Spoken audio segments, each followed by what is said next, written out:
ओ गरीब, जेब में चवन्नी नहीं है, इस होटल में क्या खाना खाने आया है? अबे यहाँ का पानी खरीदने में भी ना तेरा घर चला जाएगा, समझा? होटल के मालिक अकरम से मिलने आया हूँ। अबे तू जैसे आदमी से ना हमारे अकरम साहब बाथरूम भी साफ ना कराए, समझा? इन गरीबों को ऐसे नहीं भगाते भैया। बेचारे ने कितने दिन से कुछ नहीं खाया होगा।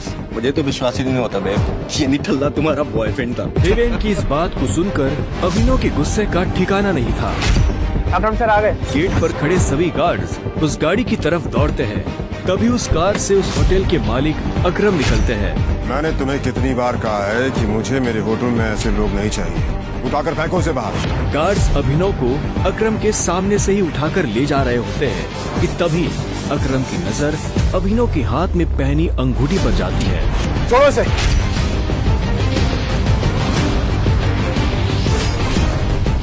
टाइगर, करोड़पति अकरम अभिनव के पैरों में गिर जाता है। मैंने तुम्हें पहचाना नहीं, मुझे माफ कर दो टाइगर। आखिर क्यों शहर का सबसे बड़ा बिजनेसमैन गिर गया अभिनव के पैरों में? आखिर उस अंगूठी का क्या राज था? और मेरी बात सुन, एक बार यहाँ से जाए, उसके बाद दोबारा मुड़ के मत देखना, ठीक है? संजय ने कहा और अपनी उंगली में से एक सोने की अंगूठी निकालकर अभिनव को थमा दी। उस पर टी लिखा हुआ था। और एक बात हमेशा याद रखना, अपनी आखिरी सांस तक लड़ना है, समझ गया ना टाइगर? संजय ने अभिनव के माथे को चूमा। Run tiger, run tiger, run! और अपनी बंदूक लेकर उन लोगों का सामना करने के लिए गली से बाहर निकल गए। संजय जैसे ही अपनी गाड़ी के पास पहुंचे तो राणा ने संजय पर बंदूक तान दी। टाइगर! इस कमीने का चेहरा मत भूलना!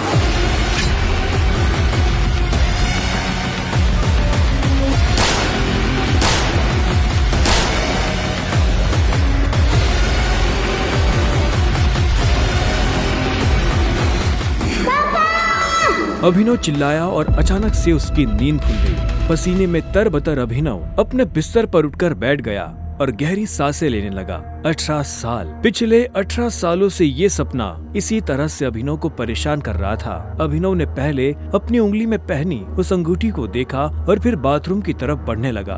18 साल की उम्र में उसने अपना खर्च खुद उठाना शुरू कर दिया था। उसकी जिंदगी में बस एक ही खुशी थी, उसकी गर्लफ्रेंड वैभवी। जब भी वो वैभवी को देखता तो अपने सारे दुख भूल जाता था और आज तो वैभवी का जन्मदिन था, इसलिए अभिनव जल्द से जल्द उससे मिलना चाहता था। अंकल ये केक कितने का है? 600 का है। और ये पेस्ट्री? वो 60 का है। एक दे दीजिए। Thank you. Thank you. कुछ देर के बाद जब वो वैभवी के घर के बाहर पहुंचा तो उसने देखा वहाँ काफी रंगीन लाइट्स जल रही थी और वहाँ से तेज म्यूजिक की आवाज आ रही थी। वैभवी, ये सब क्या है? ये कौन है वैभवी? देख नहीं रही है, डिलीवरी बॉय है। पर हम तो केक मंगवा चुके थे ना, फिर तूने ये पेस्ट्री क्यों मंगवाई? ओह, याद आया, ये तो वही डिलीवरी बॉय है ना जिसको तू डेट कर रही थी। ओह कम ऑन यार वैभवी, तेरा स्टैंडर्ड इतना गिर जाएगा मुझे नहीं पता था। Babe, happy birthday babe. था जो कभी सपना सा, अब बिखरा है ज़मीन पे कहीं। जो हंसी थी साथ मेरे। मैं तुमसे ब्रेकअप कर रही हूँ। और नहीं तो क्या, बेचारी कब तक तुझ जैसे गरीब के साथ ऐसी आधी पेस्ट्री खाती रहेगी? क्यों छोड़ गया मुझे तू ऐसे? नहीं किया वैभवी। गया जहां से अंधेरे सपने थे जो तेरे मेरे अब बन गए बस कागज के पेड़े। तब इधर सनी सिंह अपनी गाड़ी में बैठा बेचैन हो रहा था। सनी सिंह की बहन अनन्या उसके गले का कांटा बन गई थी। सनी अपने दादा हरदेव पाल सिंह की नजर में आने के लिए और अनन्या को रास्ते से हटाने के लिए कुछ भी कर सकता था, और आज वो अपनी गाड़ी में अपने आदमियों के साथ निकल पड़ा था अपनी बहन को सबक सिखाने के लिए।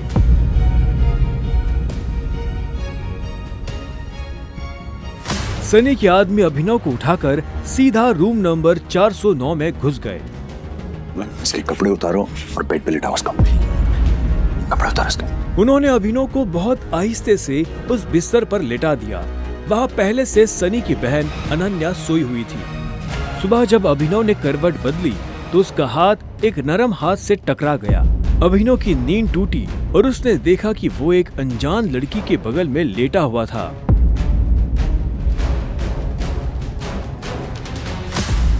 कौन हो तुम? तुम मेरे कमरे में क्या कर रहे हो? तुमने मेरे साथ क्या किया? वो भी इस हाल में? छी छी छी छी छी छी छी। शेम ऑन यू बहना। मुझे तो तुम्हारे पर हमेशा से डाउट था। कितनी बार मैंने दादाजी को समझाया, बोला, पर हर बार बोले मेरी अनन्या ऐसा नहीं कर सकती। लो कर दिया तुम्हारी अनन्या ने ऐसा। अब पता है दादाजी को उनकी पोती की ये चल रही है इनका से लाइव टेलीकास्ट दिखाने के लिए मैंने उन्हें यहाँ बुला लिया। भाई मुझे नहीं पता, भरोसा करिए। क्या हुआ, कैसे हुआ? मैं जानती तक नहीं इस लड़के को, नहीं जानती भाई। मैं भी। हम दोनों के बीच में कुछ भी नहीं हुआ। नहीं। इससे पहले कि अभिनव सफाई देता, अनन्या और सनी के दादा हरदेव पाल सिंह कमरे में पहुंच चुके थे।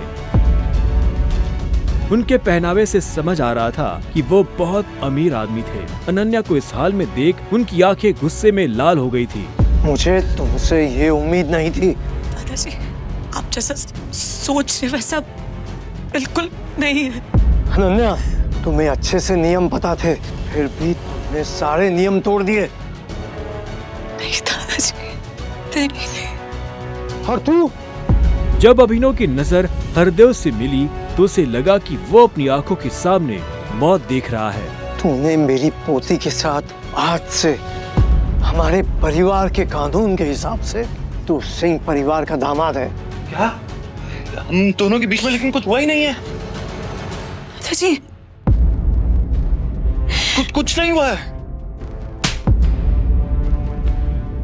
कुछ नहीं किया है ना तुम दोनों ने? तो क्या ये था?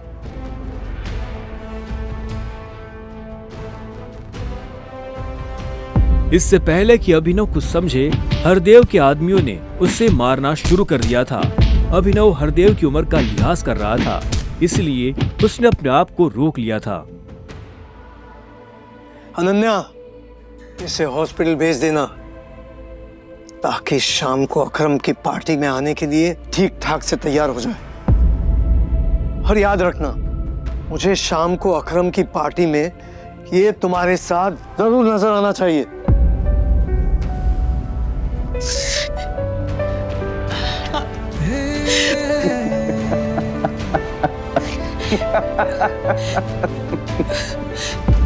क्यों मेरी जिंदगी बर्बाद कर दी तुमने?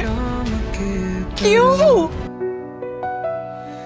हर रात का आसमान लगता वीरान सा, आंसू बहती नदी बन गए। हर याद दिल में अंगार बन गए। खुद से मिला, हर दर्द को गले लगाया, तन्हाई के सगर में सपनों को समझाया। फिर एक दिन एक अजीब मोड़ आया, जिंदगी ने एक रंग नया दिखाया। तेरे आने से आंखों में उजाला है, तन्हा दिल में जैसे सूरज का नशा है। बस एक नजर ने दिल को छुआ, जख्मों पर लगाया प्यार का मरहम तो। इस अंगूठी को उतार दो प्लीज, बहुत गंदी लग रही है। सॉरी पर ये अंगूठी मेरा सब कुछ है।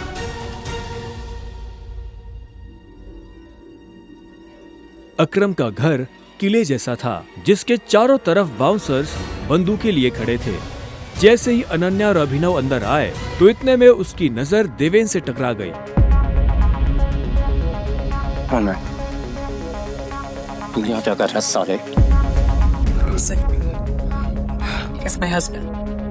अनन्या पागल हो गई हो तुम? इस सड़क छाप में ऐसा क्या देख लिया? किससे शादी कर ली? जुबान संभाल के बात कर, नहीं तो क्या कर लेगा तू? बोलना, क्या कर लेगा? देवेन भी तैश में आ गया। अभिनव उसके ऊपर हाथ उठाने ही वाला था। इतने में उन दोनों का झगड़ा देख पार्टी का ऑर्गेनाइजर अकरम वहाँ पहुँच चुका था। क्या हो रहा है यहाँ?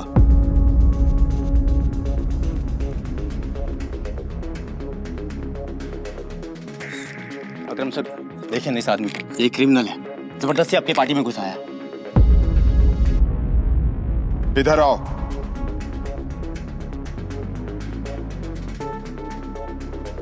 कौन हो तुम और यहाँ कैसे आए?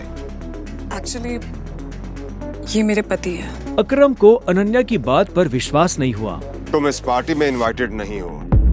इससे पहले कि मैं पुलिस को बुलाऊं, चले जाओ यहाँ से। Thank you Akram sir. Ananya, तुम भी इससे दूर हो, साला गरीब कहीं का।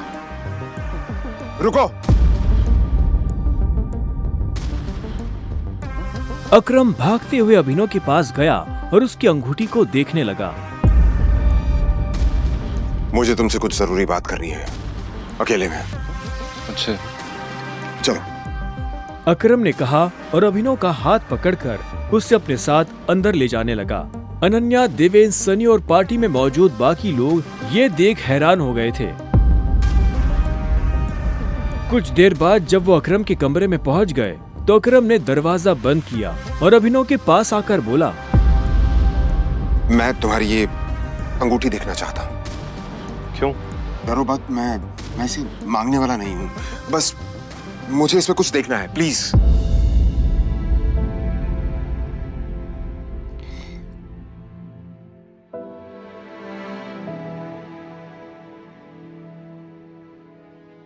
टाइगर?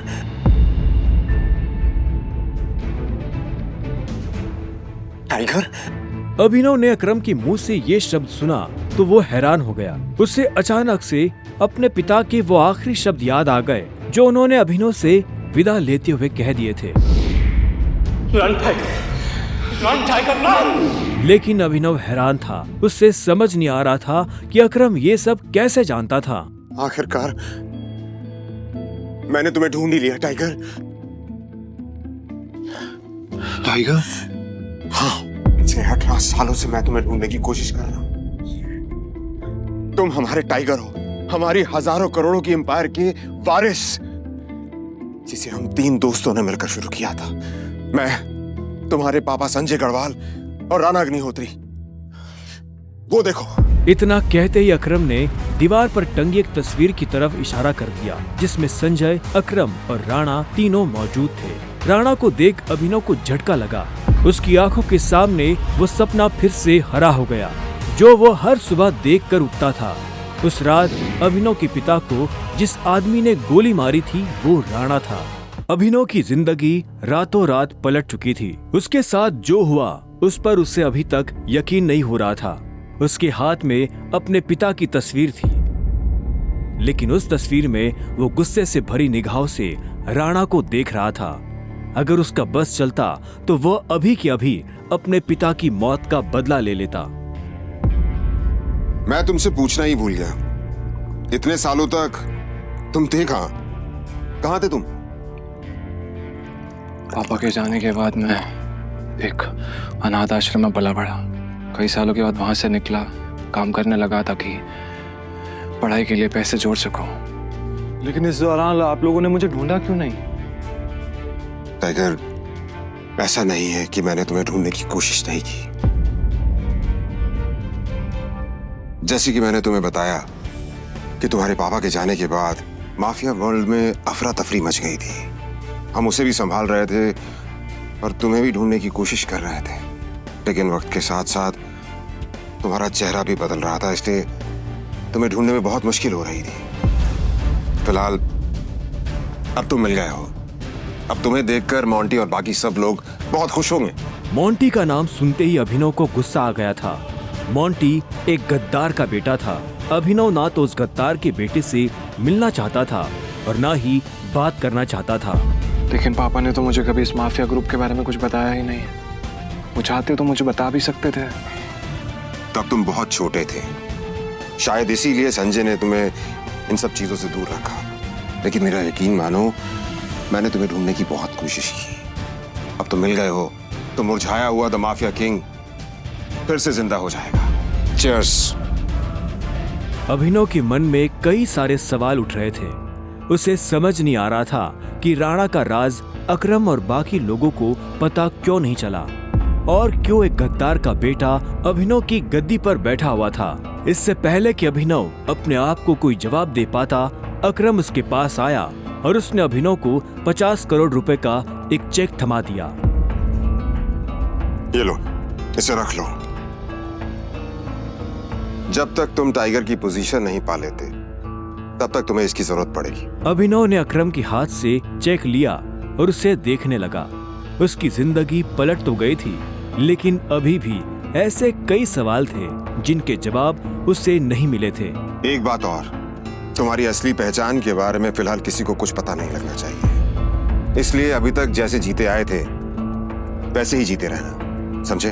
अभिनव ने हाँ में सिर हिलाया और दोनों कमरे से बाहर आ गए।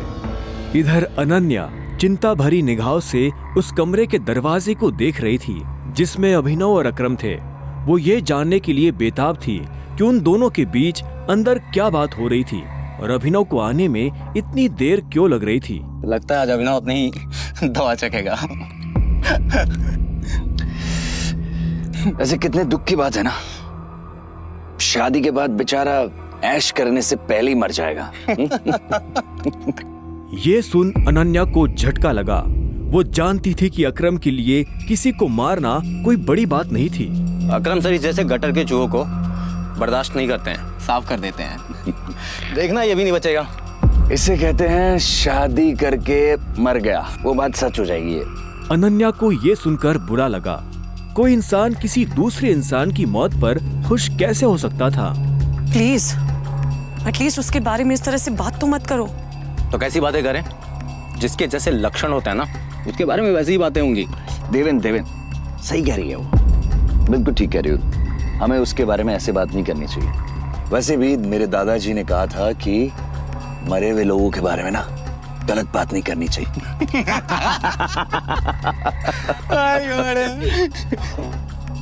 इससे पहले कि अनन्या कुछ कहती, अकरम अभिनव को लेकर बाहर आ रहा था। अभिनव के बदन पर एक छोटी सी खरोंच भी नजर नहीं आ रही थी। जब देवेन और सनी ने ये देखा तो उनका मुंह हैरानी के मारे खुला का खुला रह गया। इसे देख तो लग ही नहीं रहा है कि अकरम सर ने इसे हाथ भी लगाया है। वैसे जितनी देर तक ये दोनों कमरे के अंदर थे अब तक तो इसकी नाक टूटी हुई होनी चाहिए थी, पर ये तो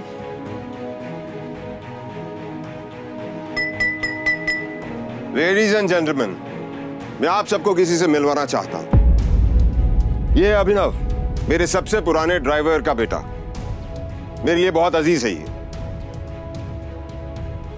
अकरम ने जैसे ही अभिनव का सबसे परिचय करवाया तो देवेन और सनी खुश हो गए, लेकिन अनन्या को यह सुनकर झटका लगा। Enjoy the party please. इतने में अकरम ने कहा और अभिनव को अकेला छोड़ बाकी लोगों से मिलने के लिए निकल गया। देवेन और सनी को अभी तक समझ नहीं आ रहा था कि अकरम अभिनव को इतना भाव क्यों दे रहा था। अभिनव को इस बात से कोई लेना देना नहीं था कि सनी और देवेन उसके बारे में क्या सोच रहे थे। उसकी आंखों के सामने बस रह रहकर अपने पिता की शक्ल आ रही थी। उसे वो रात याद आ रही थी जिस रात को राणा ने संजय को गोली मारी थी। अभिनव को ये भी याद आया कि उसे खुद भी गोली लगी थी, लेकिन उसकी किस्मत अच्छी होने की वजह से वो बच गया था।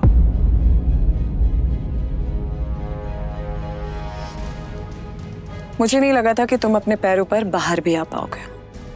अच्छा, तुम्हें मेरी इतनी चिंता हो रही थी? ओ प्लीज, मुझे चिंता नहीं हो रही थी, बस तुम्हें तो अपनी चिंता होनी चाहिए ना। अगर जिंदा रहना चाहते हो तो थोड़ा बच कर रहो। अकरम सर ने तेरे से अंदर क्या बात की, बता। उन्होंने मुझसे कहा कि अगर देवेंद्र जैसा गदर तुझसे सवाल पूछे तो उसे जवाब मत देना। देवेन ने उसे गाली दी, लेकिन अभिनव पर उसका कोई असर नहीं हुआ। उसके दिमाग में इस वक्त पहले से ही कई जरूरी चीजें घूम रही थी। इसके बाद पूरी पार्टी के दौरान अनन्या ने अभिनव से कोई बात नहीं की। मेरा घर यहाँ से पास में है, वहीं ले लो। तुमने सोच भी कैसे लिया कि मैं तुम्हारे साथ तुम्हारे घर आ रही हूँ? तुम्हारी हालत ऐसी है तो पता नहीं तुम्हारी घर की हालत कैसी होगी। तुम मेरी पत्नी हो, मेरे साथ नहीं रहोगी तो किसके साथ रहोगी? सुनो, अपनी ये 2 कौड़ी का लॉजिक ना अपनी जेब में रखो। पहले तुम मुझे ये बताओ, तुम मेरे बिस्तर में कैसे आए? ये सवाल तो मैं भी तुमसे पूछना चाहता हूँ। अच्छी बात है, लेकिन मैं तुम्हारे साथ तुम्हारे घर रहने नहीं आ रही हूँ, मैं अपने घर जा रही हूँ, ठीक है? और अगर इन फ्यूचर मजबूरी भी रहे ना तो मैं तुम्हारे साथ तुम्हारे घर में नहीं रहूंगी, तुम मेरे घर रहने आओगे, एक नौकर की तरह, समझे? अभिनव ने पहले उसे देखा और फिर अपनी उंगली में पहनी हुई उस अंगूठी को देखने लगा। अगर आज वो अंगूठी नहीं होती तो पता नहीं उसका क्या होता।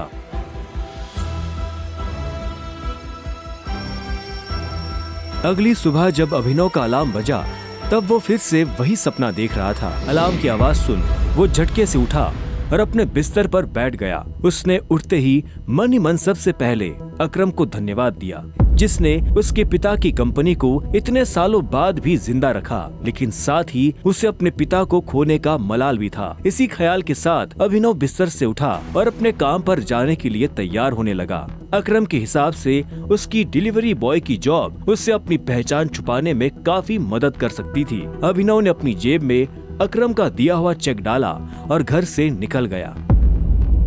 1 घंटे बाद जब वो अपनी बाइक से ऑफिस आया और कॉरिडोर में चलने लगा तो उसे पीछे से आवाज आई, ए डिलीवरी बॉय। यह आवाज उसके साथ काम करने वाले हरीश की थी। उसे ऑफिस में अपना काम करने की नहीं, अभिनव को चिढ़ाने की तनख्वाह मिलती थी। क्या हुआ, कुछ काम है? मुझे देर हो रही है।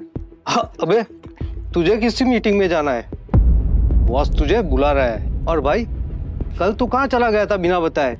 अपने बाप की बारात में गया था क्या?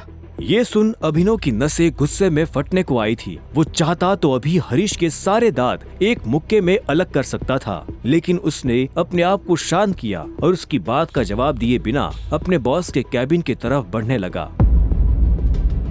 Good morning sir. ऐसा क्या है गुड इस मॉर्निंग में? अभिनव के पास इस सवाल का कोई जवाब नहीं था। ऐसे में उसके बॉस ने आगे कहा, कल तुम बिना बताए चले कैसे गए? अभिनव के पास इस बात का भी कोई जवाब नहीं था। वो चाहता तो अपने बॉस को कोई बहाना बनाकर टाल सकता था, लेकिन अभिनव झूठ नहीं बोलना चाहता था। कल कितनी सारी डिलीवरी थी, तुम्हारी वजह से हमारा कितना नुकसान हुआ तुम्हें पता है? पर सर मुझे महीने में कैजुअल लीव तो मिलती है, तो शट अप! काम तो तुमसे होता नहीं है, बस बहस करने चले आते हो। ये कंपनी तुम्हारे बाप की है। ये सुनते ही अभिनव का पारा गर्म हो गया था। उसने गुस्से में अपनी मुट्ठी भींच ली और घूरते हुए अपने बॉस को देखने लगा। घूर क्या रहा है? अपना सामान बांध और निकल यहाँ से। You are fired! अभिनव को ये सुनकर झटका नहीं लगा। असल में वो जानता था कि उसके साथ ऐसा कुछ बहुत जल्दी हो सकता था। उसका बॉस और देवेन एक दूसरे को बहुत अच्छी तरह से जानते थे। कल पार्टी में अभिनव ने देवेन को जिस तरह से जवाब दिया, उन्होंने मुझसे कहा कि अगर देवेंद्र जैसा गदर तुझसे सवाल पूछे तो उसे जवाब मत देना। उससे उसे समझ आ गया था कि आज नहीं तो कल ये होकर रहेगा। ठीक है, कोई बात नहीं, मैं चला जाता हूँ। जो मैंने पूरा महीना काम किया है उसकी सैलरी दे दीजिए। सैलरी? तेरी वजह से हमारा जो नुकसान हुआ उसकी भरपाई अगर मैं तेरी सैलरी से भी करूँ ना तो भी तुम्हें अपनी जेब से 10,000 रुपए देने पड़ेगी। शुक्र मना कि वो मैं तुझसे नहीं मांग रहा, इसलिए चुपचाप निकल यहाँ से। क्या बोल रहे हो सर आप? क्या मेरे एक दिन आने में आपका 25,000 का नुकसान हो गया? मैं तब तक यहाँ से नहीं जाऊंगा जब तक मुझे मेरी सैलरी नहीं मिल जाएगी। सैलरी दीजिए। सैलरी? रुक, अभी देता हूँ तुझे तेरी सैलरी। उसके बॉस ने कहा और टेबल पर रखी घंटी बजा दी। अगले ही पल कमरे का दरवाजा खुला और 4 बाउंसर अंदर घुस आए। उठाकर बाहर पटको साले को।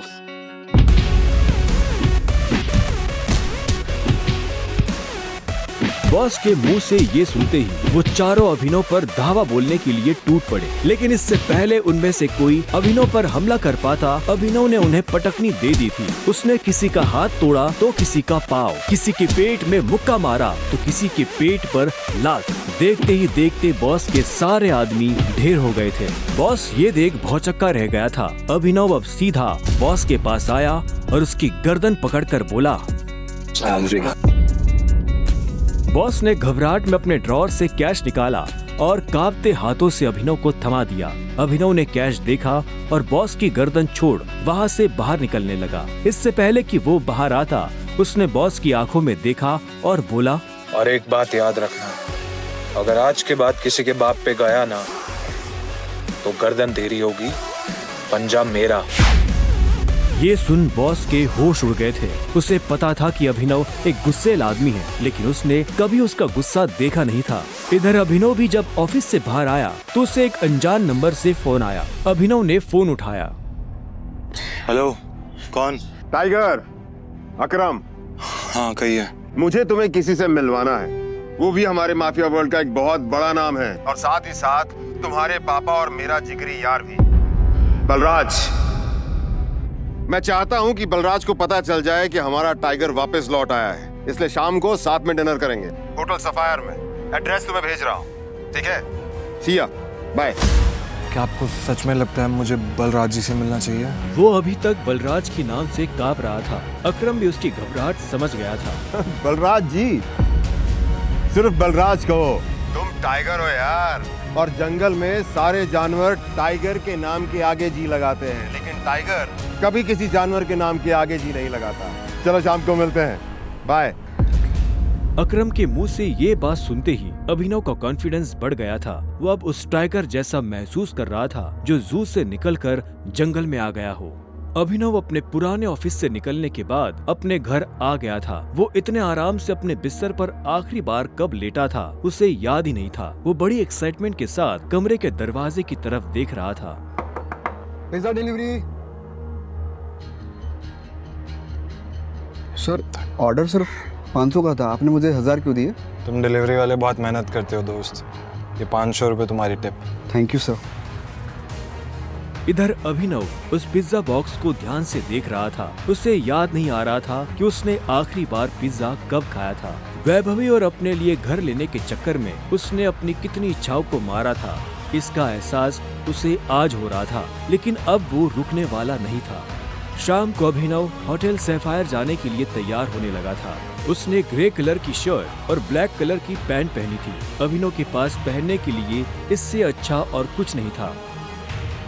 जैसे ही उसने होटल को बाहर से देखा तो देखता ही रह गया। उसने आज तक इतने बड़े होटल को इतने पास से नहीं देखा था। रुको, अंदर का जा रहा है? अंदर ही जा रहा हूँ, क्या दिक्कत है? अंदर जाना है तुझे? तुझे क्या लगता है कि मैं तुझे अंदर जाने दूंगा?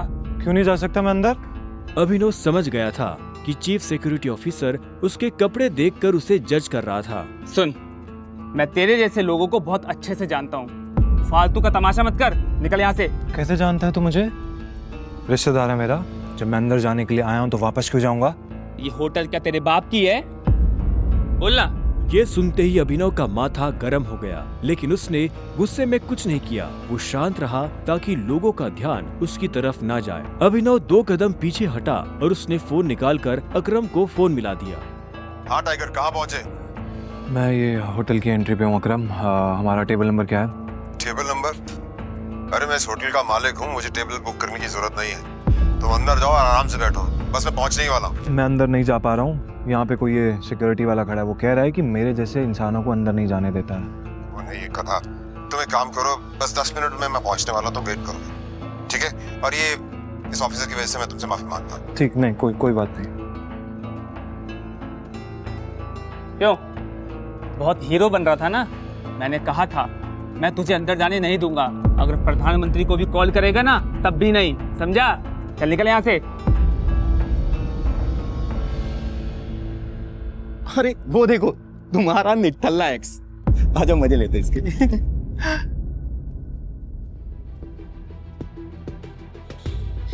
इसलिए मैंने अपना बॉयफ्रेंड कभी माना ही नहीं। वैसे भी मैं अपनी से छोटे लोगों से बात नहीं करती, मुंह नहीं लगती, उन्हें बॉयफ्रेंड क्या बनाऊं। तुम छोटे आदमी के मुंह नहीं लगती होगी, लेकिन ये छोटा आदमी तुम्हें एक सलाह देना चाहता है। इंसान की पहचान उसकी जुबान से होती है, जुबान संभाल के बात करो, वरना किसी दिन यही जुबान तुम्हारी जान ले लेगी। वाह, क्या बात कही है, ताली बजाओ। Very nice. तो फिर तुमसे तुम्हारे पैर क्यों नहीं संभाले गए? यहाँ कैसे चले आए? पिए हुए हो क्या? अकरम ने बुलाया मुझे यहाँ पे। अच्छा, अरे हाँ याद आया, अकरम सर ने उस दिन कहा था तू उनके किसी ड्राइवर का बेटा है, तो यहाँ अपने बाप की जगह ड्राइवर की नौकरी मांगने आया क्या?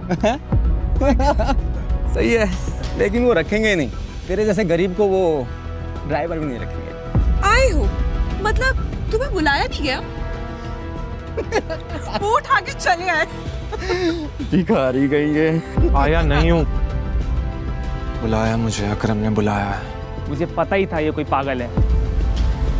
तभी वहां एक काले रंग की चमचमाती हुई महंगी सी गाड़ी आकर खड़ी हो गई। सभी पलटकर गाड़ी को देख रहे थे।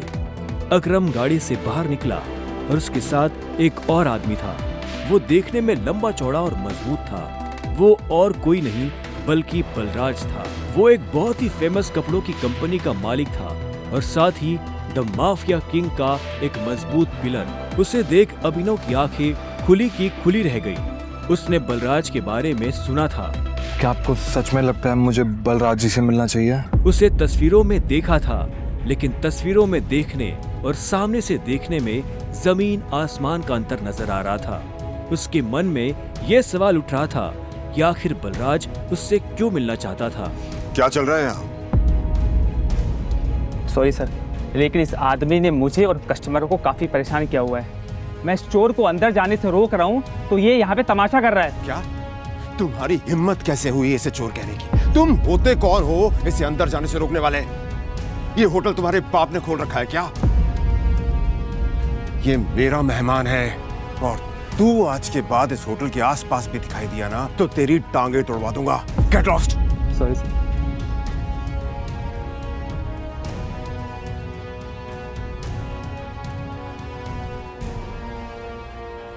I'm sorry, tiger. इस बेवकूफ की वजह से। नहीं, असल में तो छोटा आदमी का दुश्मन बना हुआ है आजकल। आओ चलो। अकरम ने अभिनव को अपने साथ अंदर आने का इशारा किया।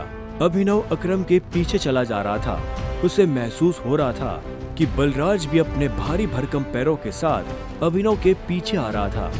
कुछ देर के बाद वो होटल के एक आलीशान से कमरे के बाहर आ चुके थे। इससे पहले कि वो अंदर जाते, होटल का मैनेजर उनके पास आया और बोला, good evening sir, welcome sir, can I get something for all of you? एक काम करो, जो भी लीकर अवेलेबल है उसकी लिस्ट भिजवा दो। Sure sir, but sir if you don't mind, अपने होटल में जितनी भी लिकर्स अवेलेबल हैं मुझे सबके नाम याद है। We have tequila which is of 5 lakh rupees, vodka 8 lakh rupees, biscuit 10 lakh rupees and we have gin जो कि 12 लाख रुपए की। Sir what would you like to have? क्या है कि आज मेरे यहाँ बहुत खास मेहमान आए हैं, तो इसलिए जो सबसे महंगी है वो भिजवा दो और बाकी सब चीजें। Sure sir, I will get the best liquor for all of you. Good evening sir. Good evening sir.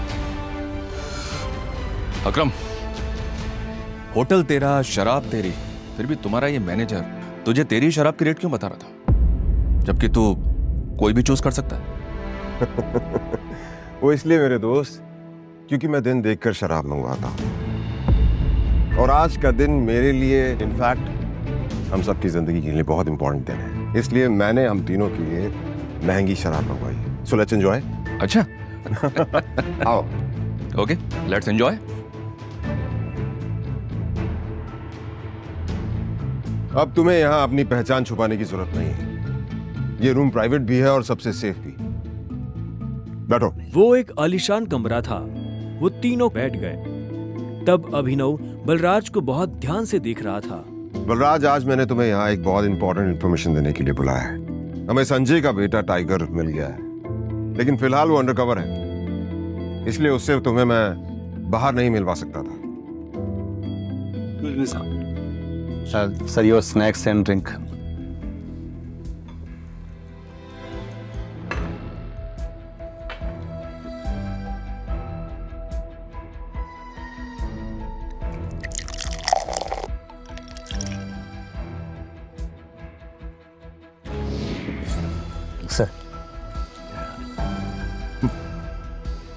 Sure.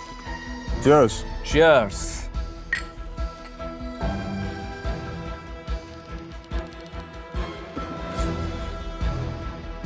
तो यही है टाइगर? हाँ, ये है हमारा टाइगर। और मैं चाहता था ये हमारी टीम के बड़े और भारी मेंबर्स से मिलने, और मिलने के बाद जिस तरफ हम बढ़ रहे हैं उस तरफ बढ़ने में ये हमें लीड करे।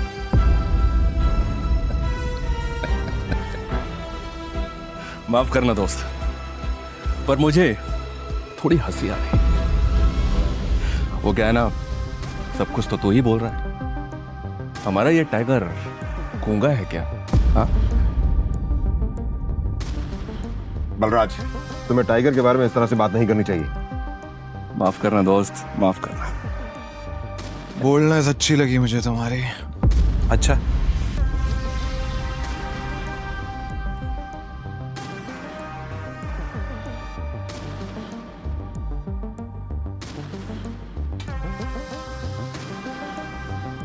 हो गए तुम बॉस, लेकिन ये मत भूलना तुम किसके सामने बैठे हो। टाइगर हूं मैं। टाइगर ना ही चुप रहता है, ना ही धीरे बोलता है। टाइगर सीधा धाड़ता है।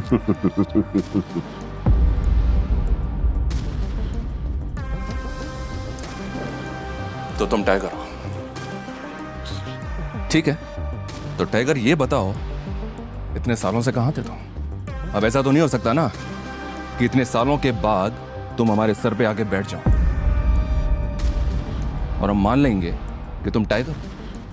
मजाक तो नहीं हो रहा है यहाँ? क्यों अकरम, सही कहा ना? और जिस गति की तुम बात कर रहे हो ना, उसको लिया नहीं जाता, कमाया जाता है। आई बात समझ में? अच्छे से जानता हूं, छीनना मेरे खून में भी नहीं है। मैं इतने सालों से कहाँ गायब था, क्या कर रहा था, ये सब समझाने का तो हमारे पास टाइम नहीं है शायद। और रही बात कि मैं टाइगर हूं या नहीं हूं, ठीक है, तुम तरीका बताओ, साबित कर दूंगा। शाबाश, ये हुई ना बात। अकरम ने मुस्कुराते हुए अभिनव को देखा। उसकी आंखों में अभिनव के लिए गर्व की भावना झलक रही थी। उसने जितना सोचा था, अभिनव उससे भी खूंखार था, लेकिन बलराज के माथे पर शिकन बरकरार थी। उसकी आंखों से पता चल रहा था कि वो इतनी जल्दी अभिनव को टाइगर नहीं मानने वाला था। वैसे भी पूरे ग्रुप में अगर बलराज किसी चीज के लिए जाना जाता था तो वो थी उसकी जिद। वो इस बात को नहीं पचा सकता था कि कल को एक बच्चा उसके सर पर बैठकर राज करे। सिर्फ अकरम की शाबाशी से काम नहीं चलेगा प्यारे, पर मैंने अभी एक्सेप्ट नहीं किया है कि तुम टाइगर हो। तुमने कहा कि तुम साबित कर सकते हो कि तुम टाइगर हो, तो ठीक है, मैं तुम्हें चैलेंज देना चाहता हूं। ये क्या कह रहे हो तुम? Relax Akram, relax. Let's fight, लड़ते हैं। अगर तुम जीते तो हम मान लेंगे कि तुम टाइगर हो, लेकिन अगर तुम हारे तो हमसे कुछ पैसे लेना और गुड़गांव से कहीं बहुत दूर जाकर सेटल हो जाना। बलराज, क्या कह रहे हो तुम? ये सही नहीं है।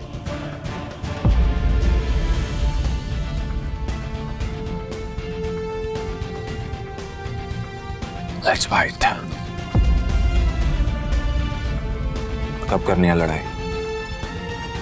ये सुनते ही बलराज के चेहरे पर मुस्कान आ गई। अकरम के होश उड़ गए थे। अब आगे क्या होने वाला था? नहीं टाइगर, होल्ड होल्ड, तुम्हें कुछ भी साबित करने की जरूरत नहीं है। अकरम ने अभिनव से कहा। वो अभिनव को किसी तरह की परेशानी में नहीं डालना चाहता था। अकरम, मैं जो कर रहा हूं अपनी मर्जी से कर रहा हूं। बलराज जो आज मेरे मुंह पर बोल रहा है, मैं नहीं चाहता कि कल को कोई भी एरा गेरा मेरे पीठ पीछे बोले। अभिनव ने कहा और बलराज की आंखों में देखने लगा। जब अकरम ने अभिनव की आंखों में संजय जैसे तेवर देखे तो उसने गहरी सांस ली और सब ऊपर वाले के भरोसे छोड़ दिया। लगभग 1 घंटे के बाद बलराज अभिनव और अकरम के साथ अपनी प्राइवेट अरीना में आ गया था। ये वही अरीना थी जहां पर बलराज अक्सर लड़ाई किया करता था। तो अकरम मियां, किस पर दाव लगाओगे, मैं या ये? बेवकूफी भरा सवाल है बलराज। टाइगर के होते हुए किसी और पर दाव लगाया जा सकता है क्या? अकरम ने जवाब दिया। बुरी तरह पछताओगे, मुंह छिपाने की भी जगह नहीं मिलेगी, बलराज ने हंसते हुए कहा और रिंग में दाखिल हो गया। दोनों के बीच लड़ाई शुरू हुई और बलराज चिंघाड़ते हुए अभिनव की तरफ दौड़ा। उसने जैसे ही अभिनव पर पहला मुक्का मारा तो अभिनव एक बार को सन्न रह गया। बलराज किसी हाथी जैसा लग रहा था। उसका मुक्का अभिनव की नाक तोड़ता उससे पहले अभिनव को होश आया और उसने अपना सिर नीचे झुका लिया। बलराज का मुक्का खाली गया और वो पलटकर अभिनव को देखने लगा। उसके चेहरे पर हंसी थी। बलराज फिर से भागते हुए अभिनव की तरफ आया। उसने फिर से हवा में मुक्का ताना। अभिनव ने फिर से अपना सिर झुकाया और बलराज की पीठ पर घुमाकर एक लात मार दी। बलराज धक्का खाकर रिंग पर गिर गया। इधर अभिनव दूसरे कोने में खड़ा हो गया था। बलराज को इस बार गुस्सा आया। वो फिर से तेजी से अभिनव की तरफ बढ़ा और अभिनव ने झुककर उसके पैर पर लात मार दी। बलराज अपने आप को संभाल नहीं पाया और फिर से नीचे गिर गया। ये देख अकरम को मजा आ गया। उसने बलराज से कहा, सरेंडर कर दो बलराज, क्यों अपना रिकॉर्ड खराब कर रहे हो? मैं बाहर किसी से नहीं कहूंगा कि तुम टाइगर से हारे थे। बलराज ने गुस्से में फर्श पर अपना हाथ मारा और झटके से खड़ा हो गया। इसके बाद उसने एक के बाद एक अभिनव पर मुक्के बरसाना शुरू कर दिए। अभिनव ने अपने आप को उसके मुक्कों से बचाया और आखिर में जैसे ही बलराज का मुक्का अभिनव के चेहरे पर पड़ने वाला था, अभिनव ने उसे रोका और बलराज के पेट में एक मुक्का मार दिया। बलराज दर्द के मारी नीचे झुका। इतने में अभिनव ने बलराज के पीछे आकर अपने दोनों हाथ उसकी कमर में कसे और उसे हवा में उठा दिया। ये देख अकरम का मुंह खुला का खुला रह गया था। आखिर में अभिनव ने बलराज को एक पल के लिए हवा में थामा और फिर उल्टा पटक दिया। बलराज के मुंह से चीख निकल गई। ये कहां से सीखा? कहीं से नहीं, ये टाइगर को विरासत में मिला है, उसकी गद्दी के साथ, अभिनव ने कहा। इतने में अकरम ने उसके पास आकर अभिनव को गले से लगा लिया और बलराज को चिढ़ाते हुए बोला, tiger tiger tiger tiger. Balraj की कमर में मोच आई थी, पर उसने हंसते हुए अभिनव से कहा, चलो शराब पीते हैं, आज की पार्टी मेरी तरफ से। इस बात पर अकरम ने कहा, ऐसे नहीं, ऐसे पूछो कि टाइगर, क्या आप मेरे साथ शराब पीना पसंद करेंगे? क्या आप मेरे साथ शराब पीना पसंद करेंगे मेरे टाइगर? बलराज ने कहा और अभिनव के सामने नीचे झुक गया। अभिनव ने मुस्कुराते हुए बलराज को उसके कंधे से पकड़कर ऊपर उठाया और बोला, क्यों नहीं। ठीक इसी वक्त अभिनव का फोन बज उठा। उसने देखा अनन्या का फोन था। हाँ अनन्या, मेरे मम्मी पापा वापस आ गए हैं। जो कुछ भी हुआ उसके बारे में उन्हें पता चल चुका है। वो तुमसे मिलना चाहते हैं। तुम अभी के अभी मेरे दादाजी वाले घर आओ। अभिनव ने फोन जेब में डाला। इतने में अकरम उसके पास आया और बोला, क्या हुआ, सब ठीक है? हाँ अकरम, सॉरी बलराज, लेकिन मैं तुम्हारे साथ नहीं आ पाऊंगा। मुझे अभी अपने ससुराल जाना पड़ेगा। मेरे सास ससुर आए हुए हैं। ससुराल? तुमने शादी कब की? बलराज ने चौंकते हुए कहा। लंबी कहानी है, फिर कभी बताऊंगा, अभिनव ने जवाब दिया। बलराज ने आगे कहा, वैसे अकरम, हमें मोंटी को बुलाकर बता देना चाहिए कि नहीं, अभी नहीं। जब तक चीजें साफ नहीं हो जाती तब तक किसी को भी भनक नहीं लगनी चाहिए कि टाइगर लौट आया है। मोंटी जो कर रहा है उसे करने दो, अकरम ने कहा। इतने में अभिनव ने कहा, चलो मैं निकलता हूं। अकरम, तुम्हें याद है ना, मुझे कल से एक नई नौकरी। हाँ, तुम कल ऑफिस आ जाओ, मैं अपने सेक्रेटरी को बोल दूंगा, तुम्हारा काम हो जाएगा। ये सुन अभिनव ने अकरम और बलराज से हाथ मिलाया और वो बाहर आ गया। उसने अपने जाने के लिए एक कैब बुक कर ली थी। जैसे ही वो कैब में बैठने वाला था कि इतने में अकरम भागते हुए उसकी तरफ बढ़ने लगा। अभिनव ने देखा उसके हाथ में कुछ था। इतने में अकरम पास आया और उसने एक छोटा सा बैग अभिनव को थमा दिया। इसमें क्या है?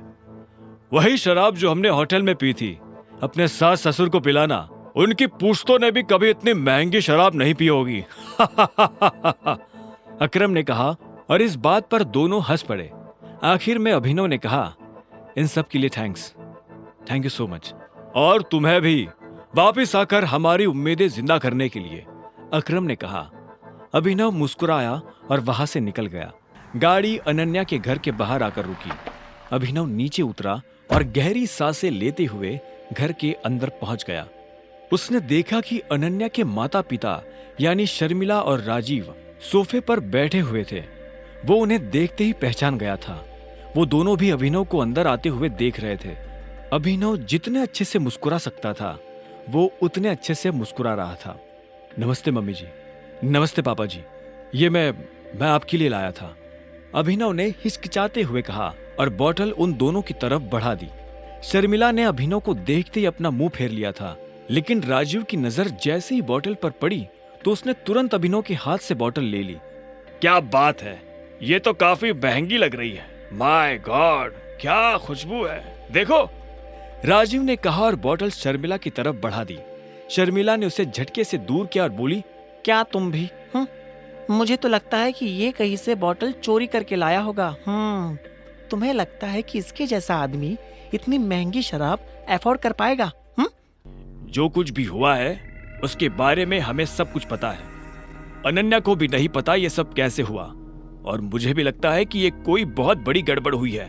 पर जो भी हो, अब तुम्हारा और अनन्या का जो रिश्ता है उसे बदला नहीं जा सकता। अभिनव ने हाँ में सिर हिला दिया। वैसे भी जो कुछ हुआ उसका उसे मलाल नहीं था। अगर वो अनन्या से नहीं मिलता तो वो अकरम से कभी नहीं मिल पाता। साथ ही वो बाहर की दुनिया में अनन्या का नाम भी खराब नहीं होने देना चाहता था। ऐसे में वो भी नहीं चाहता था कि ये शादी टूटे। राजीव ने आगे पूछा, तो तुम काम क्या करते हो? मैं डिलीवरी बॉय का काम करता था, लेकिन मुझे आज नौकरी से निकाल दिया गया है, अभिनव ने कहा। उसके ये शब्द किसी बम की तरह उन दोनों पर गिरे। इससे पहले कि शर्मिला कुछ कहती, राजीव ने कहा, कोई बात नहीं, लेकिन तुम्हें जल्द से जल्द कोई नई नौकरी ढूंढनी होगी। अब तुम जा सकते हो, राजीव ने शांति से कहा। अभिनव उठा और बाहर निकलने लगा। इतने में शर्मिला के गुस्से में और एक उबाल आया और वो अभिनव के पीठ पीछे बोली, देखो कैसा ढीठ है, ओवर कॉन्फिडेंस देख रहे हो इसका? जेब में 10 रुपया नहीं है, पर चल ऐसे रहा है जैसे किसी जंगल का टाइगर हो। भाड़ में जाए ऐसा कॉन्फिडेंस। और तुम, नौकरी का मतलब ये नहीं कि कल को तुम पार्किंग लॉट में बैठकर लोगों की गाड़ियों की रसीद काटो। मेरा मतलब है एक नौकरी जैसी नौकरी। अगर कल तक तुम्हें वो नौकरी मिल जाती है तो तुमने जो कहा है मैं उसके बारे में सोच सकती हूँ। शर्मिला से ये सुनते ही अभिनव के चेहरे पर एक बड़ी सी मुस्कान आ गई। शर्मिला को नहीं पता था कि अभिनव कौन है और उसके पीछे किसका हाथ है। उसने मुस्कुराते हुए हाँ में सिर हिलाया और घर के अंदर जाने लगा। रात बहुत हो चुकी थी और उसे पता था कि इस वक्त वो अपने घर नहीं जा सकता। उसने सोचा था कि वो अनन्या के कमरे में जाकर सो जाएगा। क्या है, रात हो गई है, मैं अपने घर नहीं जा सकता, मुझे सोने के लिए जगह चाहिए। तो क्या, तुमने मुझे यहाँ मम्मी पापा से मिलने के लिए बुलाया था ना, तो अब तुम जगह दो। तुम्हें क्या लगता है मैं तुम्हें फिर से अपने कमरे में आने दूंगी? तो और मैं कहाँ जाऊंगा, मुझे नहीं पता। अनन्या ने दरवाजा बंद किया और दूसरी तरफ से चिल्लाते हुए बोली, नौकरों की जगह मालिकों के कमरों में नहीं, घर के स्टोर रूम में होती है। ये सुनते ही अभिनव को बुरा लगा, पर वो कर भी क्या सकता था। उसने बस बंद दरवाजे को देखा और हताशा से अपना सिर हिलाने लगा। उसे पता था कि उसे बाकी कमरों में भी कोई जगह नहीं मिलने वाली है, इसलिए जहां इस घर के नौकर सोया करते थे, अभिनव वहां चला गया। वहां उसे किस्मत से एक बिस्तर खाली मिला और अभिनव उस पर जाकर सो गया। अभिनव को कब नींद लगी और कब सुबह हो गई उसे पता ही नहीं चला। वो जल्द से जल्द तैयार हुआ और AK प्राइवेट लिमिटेड पहुंच गया। जैसे ही वो कैब से बाहर निकला तो सबसे पहले उसकी नजर सनी पर पड़ी। सनी ने भी उसे देखा और चालाकी से मुस्कुराते हुए बोला, आहा, देखो जरा कौन आया है, सिक्योरिटी। वो अभिनव को अंदर नहीं आने देना चाहता था। सनी की एक आवाज पर सिक्योरिटी वाले वहां आकर खड़े हो गए। वो अकरम को फोन मिलाने वाला था, पर इससे पहले कि वो अकरम को फोन मिला पाता, इतने में एक सुंदर सी लड़की काली स्कर्ट और सफेद शर्ट में उसकी तरफ चली आ रही थी। उसने आते ही सिक्योरिटी वालों से कहा, तुम लोग जा सकते हो, ये मेरे साथ है। इतना कहकर उसने अभिनव की तरफ देखा। ये देख सनी के होश उड़ गए। उस दिन पार्टी में और अब यहाँ भी अभिनव ने सनी को गलत साबित कर दिया था। इससे पहले कि वो कुछ कह पाता, अकरम की सेक्रेटरी जेनी ने उसे शांत रहने का इशारा कर दिया था। अभिनव को सनी के चेहरे पर छाया मातम देखकर काफी खुशी हो रही थी। वो मुस्कुराया और जेनी के साथ निकल गया। आपको अकरम ने बताया कि मैं यहाँ क्यों आया हूँ? ये सुनते ही जेनी के कान खड़े हो गए। अभिनव जैसा आदमी जो यहाँ नौकरी के लिए आया था, वो अकरम को अकरम कहकर बुला रहा था। जेनी ने इस सवाल का कोई जवाब नहीं दिया। उसने अपने ऑफिस का दरवाजा खोला और अंदर चली गई। अभिनव भी उसके पीछे पीछे अंदर आया और बोला, तुमने मेरे सवाल का जवाब नहीं दिया। सॉरी, जेनी ने कहा। जेनी ने जिस तरह से सॉरी कहा, अभिनव को समझ आ गया था कि वो उसे पसंद नहीं करती थी। जेनी ने इतने में अपनी टेबल पर रखा एक पेपर उठाया और अभिनव की तरफ बढ़ा दिया। अभिनव ने पेपर लिया और उससे पढ़ने लगा।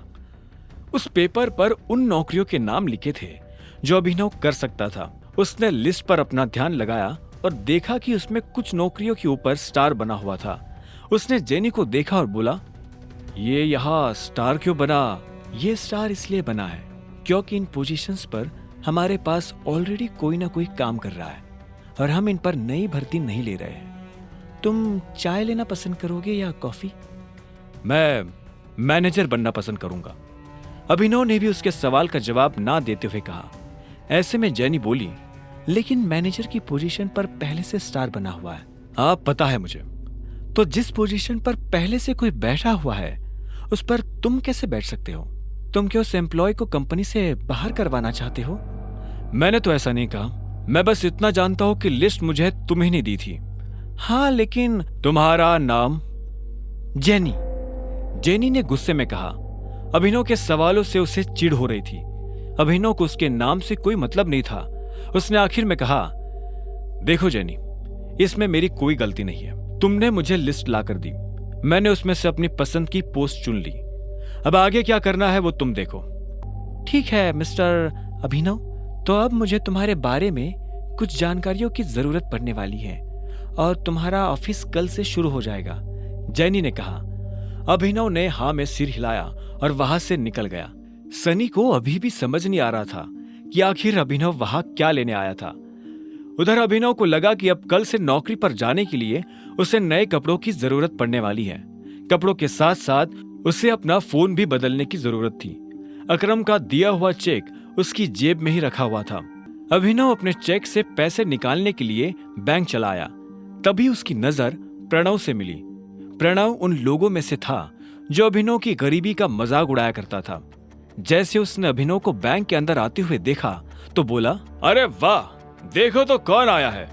प्रणव खुद एक बैंकर था। वो अरबपति तो नहीं था, लेकिन उसके पास अच्छी खासी दौलत थी। वो दिखने में भी स्मार्ट था। वो अभिनव को इसलिए जानता था क्योंकि अभिनव अक्सर इस बैंक में डिलीवरी के काम से आया करता था। हालांकि वो दिखने में अभिनव के आगे कुछ नहीं लगता था, लेकिन उसमें और अभिनव में एक ही फर्क था, गरीबी का। हेलो, मुझे थोड़े पैसे निकालने हैं, अभिनव ने कहा और प्रणव को चेक दिखाने लगा। प्रणव ने बिना चेक देखे कहा, चेक से? तुम्हें पता है ना, चेक से सिर्फ बड़ी रकम ही निकाली जा सकती है।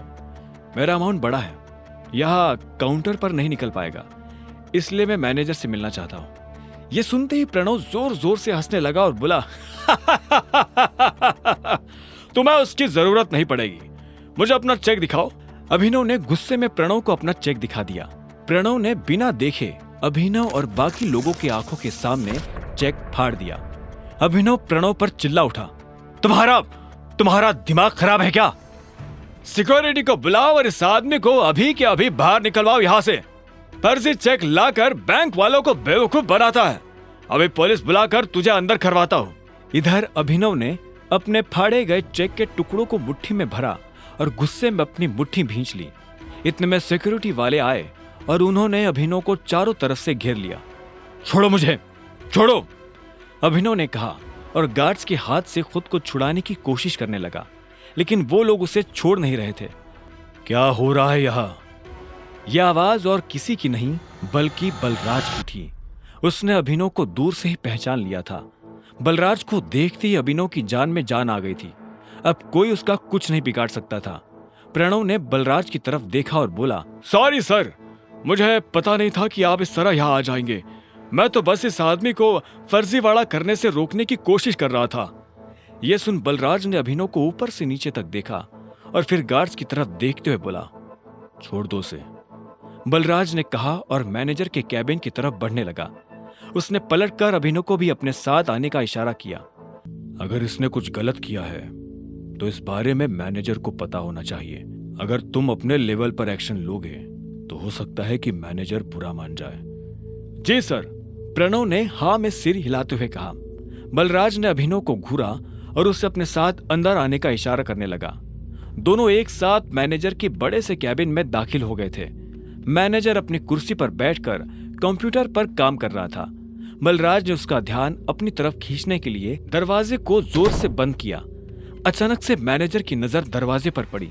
जब उसने देखा कि सामने बलराज खड़ा है तो मैनेजर खुद अपनी कुर्सी से खड़ा हो गया। बलराज सर, आप यहाँ कैसे?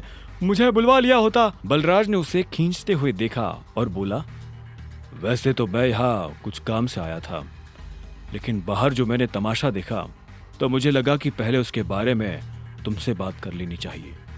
तुम्हें पता है ये साहब कौन है? मैनेजर ने अभिनव की तरफ देखा। उसकी नजर उसके चेहरे से फिसलते हुए उसके हाथों और आखिर में उसकी अंगूठी पर चली गई। जैसे उसने अंगूठी पर बने उस निशान को देखा तो मैनेजर का मुंह खुला का खुला रह गया। उसके मुंह से निकला, बाप रे बाप, ये टाइगर है। ये कौन है? अभिनव ने बलराज से पूछा। ये उस टीम का आखिरी हिस्सा है जिस टीम के तुम कैप्टन हो, टाइगर।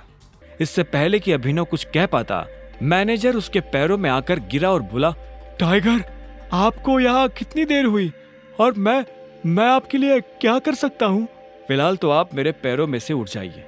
आपको और इनको छोड़कर किसी को नहीं पता कि मैं टाइगर हूँ, अभिनव ने कहा। यह सुनते ही मैनेजर अपनी जगह पर खड़ा हो गया और बोला, आपको देखकर बहुत अच्छा लगा। अब आप आ गए हैं तो हमें जरूर इस मुसीबत से बाहर निकाल ही लेंगे। वो सब तो ये कर ही लेंगे, लेकिन उससे पहले आपको अपने नौकरों को सबक सिखाना पड़ेगा, क्योंकि अगर मैं सबक सिखाने पर आ गया तो आपको पता ही है क्या होगा। बलराज ने कहा और अभिनव के साथ जो हुआ उसने मैनेजर को सब बता दिया। यह सुनते ही मैनेजर का खून खौल उठा। उधर जब अभिनव और बलराज मैनेजर के कैबिन में खड़े थे तब इधर एक हट्टा कट्टा सा आदमी स्विमिंग पूल में काला चश्मा लगाकर खड़ा था। उसकी आंखों पर चश्मा, गले में सोने की मोटी चैन और बगल में विस्की का ग्लास था। वो आदमी लड़की के गालों को सहला रहा था। तभी उसे किसी के पैरों की आवाज सुनाई दी। उसने देखा उसका सेक्रेटरी भागते हुए उसके पास आ रहा था। सेक्रेटरी उस आदमी के पास आया और बोला, सर, अभी खबर मिली है कि टाइगर लौट आया है। यह सुनते उस आदमी का हाथ रुक गया। उसने लड़की के गाल पर से हाथ हटाया और हाँ में सिर हिलाते हुए सिगार पीने लगा।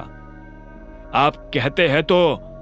सेक्रेटरी आगे कुछ कहता उससे पहले उस आदमी ने कहा, अभी नहीं, अभी तो आया है, थोड़ा उछल कूद करने दो, पर हाँ, इस बार उसे पिंजरे में डालने की गलती नहीं करनी है। सेक्रेटरी ने हाँ में सिर हिलाया और वहां से निकल गया। Who is Tiger? बगल में खड़ी उस लड़की ने पूछा, तुमने इन साहब का चेक किससे पूछकर फाड़ा? अभिनव के लिए साहब शब्द प्रणव से सुना नहीं गया। उसने कहा, सर, ये डिलीवरी वाला है, फर्जी चेक लेकर बैंक में आया था। इसे क्या लगा यहाँ हम लॉटरी खोलने बैठे हैं? मैंने इसके चेक की इंफॉर्मेशन कंप्यूटर में चेक की थी, कोई रिलेवेंट डाटा था ही नहीं। सच बोल रहा है? मैनेजर ने पूछा। यह सुन प्रणव को धक्का लगा। अभिनव मन ही मन मुस्कुरा रहा था। प्रणव ने हिचकिचाते हुए कहा, आपसे झूठ क्यों कहने लगा? तुझे पता है ये डिलीवरी बॉय किसका चेक लेकर आया है? अकरम सर का। क्या? हाँ, तूने इसके साथ जो किया वो ठीक है, लेकिन अकरम सर को अगर पता चला कि तूने उनके चेक का ये हाल किया है तो वो तेरे साथ क्या करेंगे जानता है ना? मैनेजर ने कहा। अकरम का नाम सुनते ही प्रणव की हालत खराब हो गई थी। इतने में मैनेजर ने कहा, एक काम कर, वो रही टेप और ये रहा चेक, इसका एक एक टुकड़ा जोड़। क्या सर, तुझे नौकरी से निकाल रहा हूं? नहीं सर, मैंने क्या किया? शाबाश, ये तुझे सुनाई दे गया, और इससे पहले जो कहा वो है? आखिरकार प्रणव ने चेक को बड़ी मेहनत से जोड़ा और मैनेजर को दे दिया। मैनेजर ने उसे देखा और प्रणव को बाहर जाने का इशारा कर दिया। जैसे ही प्रणव बाहर गया तो मैनेजर ने अंदर से कमरे का दरवाजा लॉक किया और अभिनव के पास आते हुए बोला, टाइगर, तुम इतने सालों से कहाँ थे? पहले ये बताओ कि तुम मेरे पापा से कैसे जुड़े हुए हो? मैं उनकी टीम का हिस्सा हूं, मैनेजर ने जवाब दिया। इतने में बलराज ने कहा, टाइगर वापस तो आ गया है, लेकिन मोंटी के वापस आने तक किसी को भनक भी नहीं लगनी चाहिए, वरना गेम हो जाएगा। हाँ, बलराज सही कह रहा है टाइगर, हम शेरों के बीच एक भेड़िया घुस आया है। वो तुम्हारी और हमारी सारी खबर हमारे दुश्मनों को देने वाला है, इसलिए संभल कर रहना पड़ेगा टाइगर। भेड़िया? तुम्हारा मतलब जासूस? अभिनव ने पूछा। बलराज ने कहा, हाँ, इसके बारे में मोंटी तुम्हें डिटेल में बताएगा, और तब तक गुफा से बाहर आना नहीं, और आओ तो अंधेरे में। इस बीच हमें तुम्हारे पापा यानी हमारे संजय के कातिल का भी पता लगाना है, और साथ ही ये भेड़िया। इस ग्रुप में और कौन कौन है जिससे अभी मिलना बाकी है? मैनेजर ने कहा, इस ग्रुप में है मोंटी, अकरम, बलराज, मैं यानी डीके, इक्का, पार्कर और अलायना। क्या? अलायना? यानी हमारे ग्रुप में एक लड़की भी है? हाँ, इससे पहले उसकी माँ इस पोजीशन पर थी। 1 साल पहले उसकी डेथ हुई तो अलायना उसकी जगह पर आई है। टाइगर, वो लड़की नहीं, आग है, आंधी है, चलता फिरता अंगारा है। मैं अपनी जिंदगी में अलायना जैसी किसी से नहीं मिला। शक्ल, अक्ल और तेवर उसके पास तीनों है। मैं समझा नहीं, अभिनव ने कहा। बलराज उसके पास आया और बोला, जिद्दी, उसके आगे मुझे अपनी जिद कुछ नहीं लगती। कहने को ग्रुप में वो बस एक लड़की है, लेकिन उससे पार पाना हम में से किसी भी मर्द के बस की बात नहीं है। यह सुनते ही अभिनव समझ गया था कि बलराज का इशारा किस तरफ है। अलायना को यह मनवाना कि वो टाइगर है अभिनव के लिए भारी होने वाला था। तुम जल्दी से उससे भी मिल लोगे, पर वो तुमसे मिलेगी या नहीं पता नहीं। मुझे नहीं लगता कि टाइगर के लिए उसे मनाना मुश्किल होगा। मैंने जैसा सोचा था, यह आदमी वैसा है नहीं। बलराज की यह बात सुन डीके के कान खड़े हो गए। उसने बलराज को देखा और बोला, टाइगर ने तुम्हें रिंग में पटका क्या? यह सुनते ही बलराज जोर से हंसा और उसने हाँ में सिर हिला दिया। उसे देख डीके भी जोर जोर से हंसने लगा। आखिर में डीके ने कहा, तुम्हें कितने पैसों की जरूरत है? मैं दे देता हूं। चेक मैं अकरम के ऑफिस से री इशू करवा लूंगा। मुझे अभी 1 करोड़ रुपए चाहिए, बचे 49 करोड़ मेरे नए अकाउंट में डलवा देना, अभिनव ने कहा। और यह सुन डीके उसके लिए पैसे लेने चला गया। उसके जाते ही अभिनव बलराज के पास आया और बोला, एक बात बताओ, ये अलायना के बारे में तुम कुछ जानते हो क्या? आगे की कहानी जानने के लिए देखें अगला एपिसोड सिर्फ पॉकेट एफएम के यूट्यूब चैनल पर, और द रिटर्न ऑफ टाइगर के सारे एपिसोड्स को सुनने के लिए डिस्क्रिप्शन में दी लिंक से डाउनलोड करें पॉकेट एफएम ऐप।